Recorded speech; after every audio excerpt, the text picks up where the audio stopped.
کہ جو پہلا ایرا ہے، جو پہلا زمانہ ہے وہ دور نبوت کا زمانہ ہے، جو دوسرا زمانہ ہے وہ دور بعد از نبوت کا زمانہ ہے۔ اس کا اصل مطلب یہ ہے کہ پہلے دور میں اللہ تعالیٰ نبیوں کو بھیجتا رہا، ان کے ذریعے سے انسانوں کی رہنمائی کرتا رہا۔ دوسرا دور وہ ہے جب اللہ تعالیٰ نے نبی بھیجنے بند کر دیے، اور وہ رہنمائی جو کہ انہوں نے دی تھی اس پہلے دور میں، اس کو قرآن مجید کی شکل میں محفوظ کر کے اس رہنمائی کو پھر دوسرے دور کی رہنمائی بنا دیا۔ یہ بات اگر آپ کے ذہن میں یہاں تک آ گئی ہے تو اب ایک اگلی بات ہے جس کو ہمیں جان لینا چاہیے، اور وہ یہ ہے کہ دیکھیے یہ جو پہلا دور ہے اس کے بارے میں خدا کا ایک خاص قانون ہے جو اسی دور سے متعلق ہے، جو اس کے رسولوں ہی سے متعلق ہے، جو صرف پہلے ہی دور یعنی دور نبوت تک سٹریچ کرتا ہے۔ دور بعد از نبوت تک اگر آپ اس کو لے جائیں گے تو یہ ایک ایسی غلطی ہوگی کہ اگر ہم اس کا ارتکاب کریں گے تو قرآن مجید کے جو مطالب ہیں، اس کے جو بہت سارے پہلو ہیں وہ ہم سے مخفی رہ جائیں گے، بلکہ ہم شاید کچھ غلط تعویلات بھی کر دیں۔ تو یہ دیکھیے کہ جو پہلا دور ہے اس کے بارے میں اللہ تعالیٰ یہ کہتے ہیں، بلکہ جس بات کو میں بیان کرنے لگا ہوں خداوند تعالیٰ اس کو سنت اللہ کہتے ہیں۔ اس سنت اللہ کے بارے میں اللہ تعالیٰ یہ کہتے ہیں کہ ہم اس دور میں کرتے یہ ہیں کہ اللہ تعالیٰ اپنے رسول بھیجتا ہے۔ ظاہر رسول انبیاء سے ایک مختلف کیڈر ہے، جو ایک ہائر کیڈر ہے جس کے بارے میں تھوڑی سی آگے تفصیل ہم کریں گے، لیکن رسولوں کی زندگی میں اللہ تعالیٰ یہ کرتے ہیں کہ حق کو واضح کرتے ہیں رسول کے ذریعے سے، یعنی سچائی کیا ہے اس میں کوئی ابہام نہیں رہتا، اس میں کنکلوسیو کمیونیکیشن ہو جاتی ہے۔ جاننے والے یہ جان لیتے ہیں جو براہ راست مخاطبین ہیں کہ سچ کیا ہے، حق کیا ہے۔ یہاں اس موقع پہ اللہ تعالیٰ یہ کہتے ہیں کہ جب اس چیز کو جان لیا جاتا ہے اور پھر اگر کوئی شخص جانتے پوچھتے ہوئے انکار کرتا ہے تو پھر اس کو دنیا میں سزا دی جاتی ہے، اور یہ دنیاوی جو سزا ہے اس کے دینے کا بھی ایک خاص مقصد ہے۔ اس کو سمجھنے کے لیے ایک اور مقدمے کو اپنے ذہن میں رکھیے، وہ یہ ہے کہ دیکھیے خداوند تعالیٰ نے یہ جو ہم نے ابھی دنیا کی تاریخ کو بیان کیا ایک لائن میں، جس میں پہلا دور نبوت ہے، دوسرا دور بعد از نبوت ہے، اس کے بعد بھی تو ایک دور آنا ہے نا، جس کو ہم آخرت کا دور کہتے ہیں، جس کو ہم ہیر آفٹر کہتے ہیں۔ تو وہاں پہ ایک واقعہ ہونا ہے، اور وہ یہ ہے کہ جزا اور سزا، یعنی جزا دی جائے گی یا سزا دی جائے گی، آپ کو ریوارڈ کیا جائے گا یا پنش کیا جائے گا۔ یہ جزا اور سزا انسان کو اللہ تعالیٰ چاہتے ہیں کہ ہمیشہ اس کے حافظے میں رہے، وہ کبھی اس کو بھولے نہ، ہمیشہ وہ اس کے ذہن میں مستحضر رہے۔ لیکن انسان چونکہ بھول جاتا ہے تو خداوند تعالیٰ نے کیا کیا، انہوں نے وہ جو گریٹر ڈے آف ججمنٹ ہے، جو اصل ڈے آف ججمنٹ ہے، جو اصل قیامت ہے، اس میں جو رونما ہونا ہے جزا و سزا کو افراد کے لیے، خداوند تعالیٰ نے اسی جزا اور سزا کو قوموں کے لیے رسولوں کی زندگی میں برپا کر دیا۔ یہ وہی دور نبوت کی زندگی میں، یعنی دور نبوت کے اندر جو رسول آئے اس میں وہ جو آخرت میں جزا و سزا ہونی ہے اس کا ایک جیتا جاگتا عملی ثبوت، امپیریکل ایویڈنس، ویژول پروف، آنکھوں دیکھا پروف جو ہے وہ آپ کے سامنے میسر کر دیا۔ یعنی جو پنشمنٹ یا ریوارڈ آپ کو آخرت میں ملے گا اللہ تعالیٰ کی طرف سے افراد کو، بالکل وہی چیز قوموں کو دور نبوت میں اللہ تعالیٰ نے کہا کہ میں یہی کام یہاں کروں گا، تاکہ دور نبوت کے لوگ بھی اور دور بعد از نبوت کے لوگ بھی یہ محسوس کریں کہ ایک دن وہ گریٹر ڈے آف ججمنٹ آنا ہے، اور اس کا پروف یہ ہے کہ دیکھیے قوموں کے بارے میں اللہ تعالیٰ نے یہ عدالت دنیا میں لگائی اور ان قوموں کو دنیا میں سزا دی۔ اور کس بات کی سزا دی؟ اس بات کی سزا دی کہ انہوں نے جانتے بوجھتے حق کا انکار کیا، یعنی حق ان پر واضح ہو گیا تھا، کوئی کنفیوژن نہیں تھی، کوئی التباس نہیں تھا، ان کو یہ معلوم تھا کہ سچائی کیا ہے۔ قرآن یہ الفاظ استعمال کرتا ہے من بعد ما تبین لہ الحق، بعد اس کے کہ حق ان پر واضح ہو گیا، یعنی حق ان کو کوئی اجنبی نہیں محسوس ہو رہا تھا، بلکہ ان کے دل کے اندر بالکل واضح تھا کہ حق کیا ہے، لیکن پھر ایروگنس یا تکبر یا بعض ویسٹرن انٹرسٹ کی وجہ سے انہوں نے انکار کر دیا۔ تو خداوند تعالیٰ کہتے ہیں کہ ایسے لوگوں کو پھر میں دنیا میں سزا دیتا ہوں، اور یہ دنیاوی سزا اصل میں اس چیز کے لیے دی جاتی ہے تاکہ وہ اس اخروی سزا کے لیے ایک امپیریکل، ایک جیتا جاگتا ثبوت بن جائے۔ اچھا، اس کے اندر یہ جاننا ضروری ہے کہ اللہ تعالیٰ یہ جو جزا و سزا دیتے ہیں اس کی نوعیت کیا ہے۔ یعنی اگر آپ دور نبوت کا مطالعہ کریں گے تو آپ کو معلوم ہے کہ وہ جو اقوام باعثہ جن کو ہم کہتے ہیں اینشنٹ نیشنز، جو عرب میں یا اس کے آس پاس رہیں، اس میں قوم عاد ہے، قوم سمود ہے، قوم شعیب ہے، قوم نوح ہے، بہت ساری اور اقوام ہیں جن کو اللہ تعالیٰ نے آسمانی عذاب سے نیست و نابود کر دیا۔ تو دیکھیے اس کے بارے میں جو جزا و سزا کا جو قانون قرآن مجید کے مطالعے سے ہمارے سامنے آتا ہے ان اقوام کے بارے میں، وہاں یہ لگتا ہے کہ جب رسول کے جو ساتھی ہیں وہ ایک کم تعداد میں ہوں اور ان کو کوئی دارالحجرت میسر نہ ہو، یعنی کم تعداد میں بھی ہوں، دارالحجرت میسر نہ ہو، تو رسول اپنی قوم کو یہ سچ کے وضو کے بعد، سچ کو واضح کر دینے کے بعد اس حد تک کہ ان کے پاس انکار کی گنجائش نہ رہے، جس کو ہم اصطلاح میں اتمام حجت کہتے ہیں، رسول اپنی قوم کو چھوڑ دیتا ہے خدا کے کہنے پر وہ ہجرت کر جاتا ہے، وہ الگ ہو جاتا ہے، اور اس کے بعد پھر اللہ تعالیٰ آسمانی عذاب کے ذریعے سے، آسمانی آفتوں کے ذریعے سے اس قوم کو تباہ کر دیتے ہیں۔ اس کے برعکس اگر صورتحال یہ ہو کہ رسول کے پاس ایک دارالحجرت بھی میسر ہے، یعنی پلیس آف مائگریشن بھی اویلیبل ہے، اور رسول اس کے ساتھی وہ بھی اس تعداد میں ہیں کہ وہاں جا کے ان کو اقتدار مل جاتا ہے اس جگہ کا، یعنی وہاں جا کے اس جگہ کا اقتدار مل جاتا ہے، تو پھر رسول اپنے ساتھیوں کے ساتھ اس جگہ پہ چلا جاتا ہے، وہاں اپنے اقتدار کو مستحکم کرتا ہے، اور پھر ان کے کمپینینز کے ذریعے سے، ان کے ساتھیوں کے ذریعے سے اللہ تعالیٰ جو ہیں پھر وہ اس قوم کو عذاب دیتے ہیں جنہوں نے جانتے بوجھتے ہوئے حق کا انکار کیا۔ اور یہ چیز جو ہے، یہ اللہ تعالیٰ اس چیز کو بیان کرتے ہیں، اور اگر ہم قرآن میں پڑھیں اور تورات سے بھی، اولڈ ٹیسٹمنٹ سے بھی اس کی ہم تفصیل پڑھیں تو معلوم ہوتا ہے کہ حضرت موسیٰ کے معاملے میں یہی صورتحال پیش آئی، خود نبی صلی اللہ علیہ وسلم کے اپنے معاملے میں یہ پیش آئی کہ آپ ہجرت کر گئے، اور ہجرت کے بعد پھر یہ اور بات ہے کہ ان کی قوم پھر بعد میں ایمان لے آئی، اور وہ اس الٹیمیٹ خاتمے کی ضرورت نہ پڑی اس طریقے سے، لیکن بہرحال یہ ایک معاملہ ہے جو ہوا۔ اس سلسلے میں جو دوسری بات خواتین و حضرات آپ کے ذہن میں رہنی چاہیے وہ یہ ہے کہ اللہ تعالیٰ جب پنشمنٹ دیتے ہیں، جب عذاب دیتے ہیں، جب اس طرح سے چاسٹائز کرتے ہیں، تو عام طور سے یہ کیا گیا ہے کہ جو مشرکین ہوتے ہیں، جو مشرکانہ اقوام ہیں، اللہ تعالیٰ ان کو نیست و نابود کر دیتے ہیں، ان کو ختم کر دیتے ہیں، اور یہ بالکل اسی اصول پہ ختم کرتے ہیں جس کے بارے میں ہمیں معلوم ہے قرآن مجید میں کہ جو اہل شرک ہیں ان کو معاف نہیں کیا جائے گا۔ قرآن مجید میں یہ الفاظ آئے ہیں کہ ان اللہ لا یغفر ان یشرک بہ ویغفر ما دون ذلک من یشاء، یعنی جس کو اللہ تعالیٰ معاف کریں گے وہ اس شرک سے نیچے ہے، لیکن جو شرک کے لوگ ہیں ان کو اللہ تعالیٰ ہرگز معاف نہیں کریں گے وہ آخرت میں۔ تو بالکل وہی معاملہ دنیا میں بھی ہوا کہ رسولوں کے وہ مخاطبین جنہوں نے جانتے بوجھتے، دیکھیے یہ لفظ بہت امپورٹنٹ ہے، یعنی ایک لفظ اگر آپ کے ذہن سے اوجھل ہو گیا تو بات ساری، اب اس کا جو رشتہ ہے وہ ہاتھ سے نکل جائے گا۔ جانتے بوجھتے انکار کرنا، ڈیلیبریٹ نوئنگلی، یہ ہے جس کو جرم بنا دیتا ہے کہ آپ کے پاس حق بالکل ایویڈنٹ تھا، آپ تسلیم کر رہے تھے کہ بالکل ٹھیک ہے، لیکن کسی نہ کسی وجہ سے آپ نے کہا کہ میں نے نہیں ماننا۔ تو خداوند تعالیٰ یہ کہتے ہیں کہ جو شرک اس درجے میں کرے گا کہ اس کو شرک کی جو غلطی ہے وہ معلوم ہوگی، لیکن پھر بھی وہ اس پہ اصرار کرے گا، تو اللہ تعالیٰ کہتے ہیں کہ ان کو پھر میں دنیا میں مٹا دیتا ہوں۔ یہی معاملہ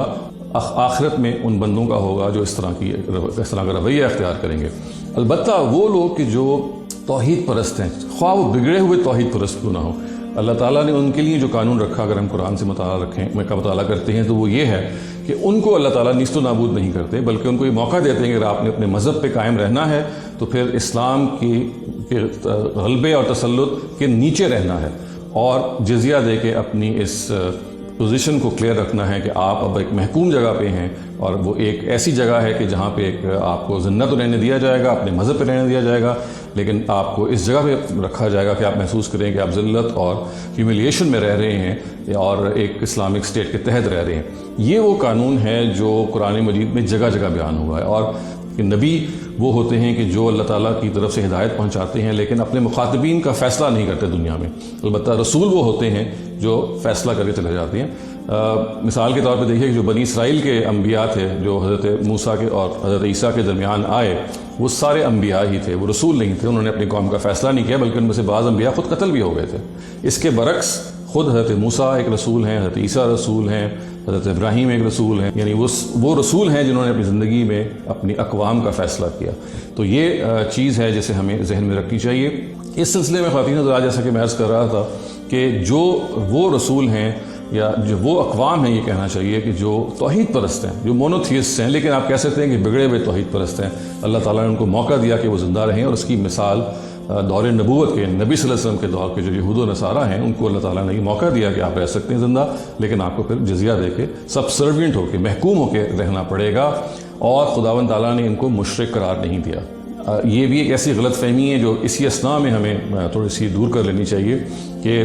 اللہ تعالیٰ انہی لوگوں کو مشرک قرار دیتا ہے جو مقر بالشرک۔ مقر بالشرک کا مطلب کیا ہے؟ شرک کا خود اقرار کریں، کنفیس کریں۔ اہل کتاب نے یہ کبھی نہیں کیا، وہ ٹرینٹی کو یا تثلیث کو توحید ہی کی ایک شکل مانتے تھے، اگرچہ قرآن نے اس کو تسلیم نہیں کیا، لیکن ان کی بات کا اعتبار کرتے ہوئے ان کو کبھی مشرک نہیں کہا۔ اور خواتین حضرات، یہ بہت بڑی بات ہے، اس کو سمجھنا بہت ضروری ہے کہ پورے قرآن مجید میں کہیں پہ بھی اہل کتاب کو مشرک نہیں کہا گیا، اہل کتاب کو مشرک نہیں کہا گیا جیسے کہ مشرکین عرب کو کہا جاتا تھا، کیونککہ وہ شرک کا خود اقرار کرتے تھے۔ اسی وجہ سے ان کو توحید پرست بھی کہا جاتا ہے، اگرچہ وہ ہم کہہ سکتے ہیں کہ بگڑے ہوئے توحید پرست ہیں۔ اللہ تعالیٰ نے نبی صلی اللہ علیہ وسلم کی اپنی زندگی کو مختلف ادوار میں تقسیم کیا، یعنی ایک وہ براڈ دور ہے جو ہجرت سے پہلے کا، ایک وہ دور ہے جو ہجرت سے بعد کا ہے۔ ہجرت سے پہلے کی جو زندگی ہے اس میں آپ نے اپنی دعوت لوگوں کے سامنے پیش کی، آپ نے لوگوں کو سمجھایا، آپ نے لوگوں کو بتایا، اور آپ نے اس کے لیے، جس میں قرآن یہ کہتا ہے نا کہ آپ اپنے آپ کو ہلاک کر چھوڑیں گے کہ آپ ان کے پیچھے جا رہے ہیں، ان کو آپ اتنا سمجھا رہے ہیں۔ نبی صلی اللہ علیہ وسلم اتنے زیادہ اس بارے میں حساس تھے۔ مائیگریشن سے پہلے، ہجرت سے پہلے کا جو دور تھا، اللہ تعالیٰ نے نبی صلی اللہ علیہ وسلم کی ذمہ داری لگائی کہ آپ مختلف فیزز سے ہوتے ہوئے آخر میں ہجرت سے پہلے تک حجت تمام کر دیں گے۔ حجت تمام کرنے کا کیا مطلب ہے؟ کہ حق کو اس درجے میں واضح کر دیں گے کہ آپ کے مخاطبین کے پاس اس کے انکار کی گنجائش نہیں ہوگی۔ یہ کر کے پھر آپ مدینہ تشریف لے آئے، وہاں آپ کو مدینہ کا اقتدار نصیب ہوا۔ مدینہ کے اقتدار کے نصیب ہونے کے بعد آپ کو مختلف جنگوں سے سابقہ پیش آیا، ظاہر ہے ان میں وہ جنگیں تھیں جہاں پہ اللہ تعالیٰ نے یہ موقع دیا کہ اگر اب چونکہ اہل ایمان کے ہاتھوں سے یہ معاملہ سر انجام ہونا تھا، جس کو قرآن یہ بیان کرتا ہے کہ وما رمیت اذ رمیت ولکن اللہ رما، یعنی یہ جو تم نے پتھر پھینکے یا تم نے راکھ پھینکی، تم نے نہیں پھینکی بلکہ خداوند تعالیٰ نے اصل میں پھینکی، جس کا مطلب اصل میں یہ ہے کہ خدا اس کے پیچھے تھا، خدائی فورس اس کے پیچھے تھی، رسول اور اس کے ساتھی اس کا محض ویپن تھے، اس کا آلہ کار تھے۔ اس چیز کو پھر قرآن مجید میں محفوظ کیا گیا، کس طرح سے اس مدنی دور میں بدر اور احد اور خندق اور پھر صلح حدیبیہ اور پھر فتح مکہ اور پھر تبوک کی سارے واقعات پیش آئے اسی ترتیب سے، اور ان کے اندر پھر اللہ تعالیٰ نے وہی قانون برپا رکھا جو کہ قانون اتمام حجت سے متعلق ہے، جس کو ہم کنکلوسیو کمیونیکیشن آف دا ٹروتھ کہتے ہیں۔ تا وقت ہے کہ پھر یہ ہوا کہ فتح مکہ میں اہل جو کفار تھے ان سے اکثریت ایمان لے، 3 یا 4 لوگ تھے جنہوں نے اپنے آپ کو شرک سے پھر بھی یا کفر سے اپنے آپ کو وابستہ رکھا۔ اس سے پہلے بھی کچھ لوگوں کو مار دیا گیا تھا، جیسے کعب بن اشرف ہیں یا بعض اور ایکٹیو جو اینیمیز تھے، اس لیے کہ انہوں نے اتمام حجت کے بعد وہ رویہ برقرار رکھا تھا جس میں قرآن نے جو مہلت دی تھی انہوں نے اس سے بھی فائدہ نہیں اٹھایا۔ تو یہ وہ پوری کی پوری سرگزشت ہے مدنی دور کی اور مکی دور کی، جو قرآن مجید میں سیوڈ ہے، پریزروڈ ہے، تاکہ یہ بتایا جائے کہ خدا کے آخری پیغمبر نے جب یہ وارننگ دی، یہ انذار کیا، تو وہ کیسے کیا اور اس کی کیا تفصیلات ہیں، اور جس کو قرآن نے بیان کیا ہے وَلِكُلِّ قَوْمٍ رَسُولٌ فَإِذَا جَاءَ رَسُولُهُمْ قُضِيَ بَيْنَهُم بِالْقِسْطِ وَهُمْ لَا يُظْلَمُونَ، یہ جب رسول ان کے پاس آ جاتا ہے تو ان کا فیصلہ کر دیا جاتا ہے۔ لیکن یہ آیت ہے سورہ یونس کی جس میں یہ بات بیان ہوئی ہے کہ جب ایک رسول کی قوم کا وقت آ جاتا ہے تو پھر اس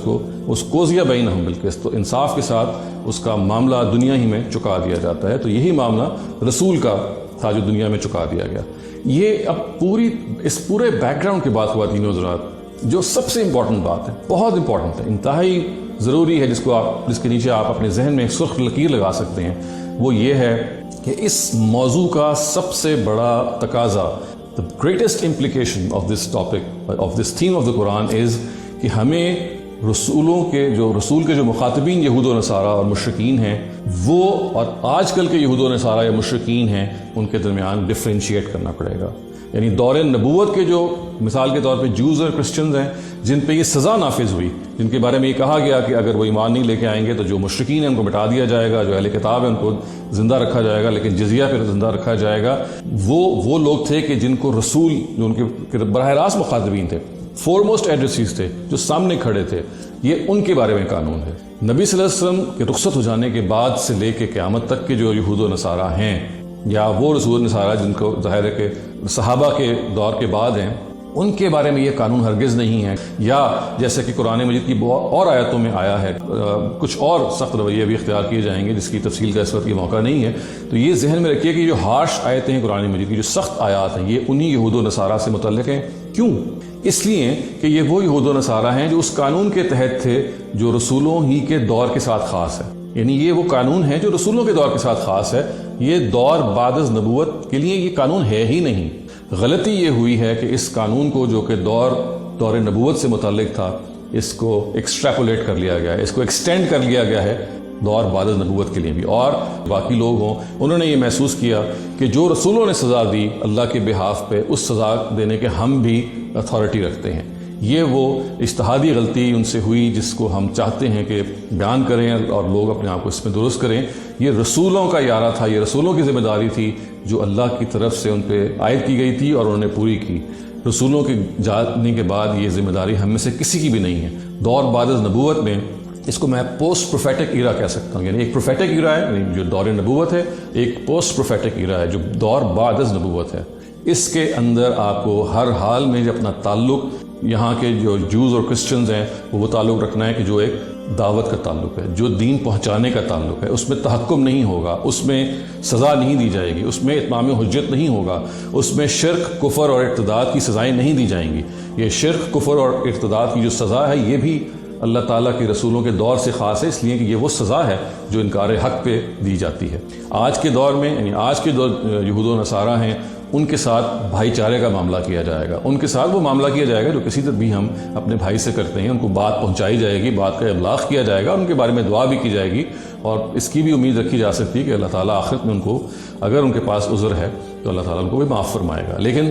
جو دور از نبوت کے یہود و نصارہ ہیں، اگر انہیں جانتے بوجھتے انکار کیا تو ان کی پھر معافی نہیں ہوگی۔ اس لیے خداوند تعالیٰ یہ کہتے ہیں وہاں میں آپ کو حق بتا رہا تھا اور آپ نے حق کا انکار کیا۔ خواتین حضرات، یہ اتنی امپورٹنٹ امپلیکیشن ہے قرآن کے اس موضوع کی، اور یہ اس لیے بہت ضروری ہے اس کی تفصیل سمجھنا اور جاننا کہ یہ بین الاقوامی طور پہ آپ کے جو معاملات ہیں ان کو متاثر کرتا ہے۔ آپ کو یہ بتاتا ہے کہ اس طور کے جوز اور کرسچنز اور ایک لحاظ سے ان کے ساتھ ایک باامن طریقے سے رہنا ہی اصل میں دین کا تقاضا ہے۔ وہ جو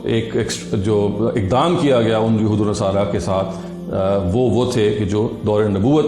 میں موجود تھے، جن کو خدا نے خود حق کو پہنچایا۔ تو ان الفاظ کے بعد میں اپنی اس بات کو ختم کرتا ہوں، اور قرآن کے اس موضوع کے بارے میں ذہن میں رکھیے کہ یہ اللہ تعالیٰ نے وہ آخری رودات ہے جو بیان کی ہے حق اور باطل کے درمیان اس دنیا کی۔ ہمیں اسی چیز کو ذہن میں رکھنا ہے، اس کی ریلیونس یہی ہے کہ اس کو پڑھ کے ہم اپنی آخرت کے بارے میں فکر مند ہوں کہ ہمارا بھی یہی حساب ہونا ہے۔ اقول قولی ھذا واستغفر اللہ لی ولکم ولسائر المسلمین والمسلمات۔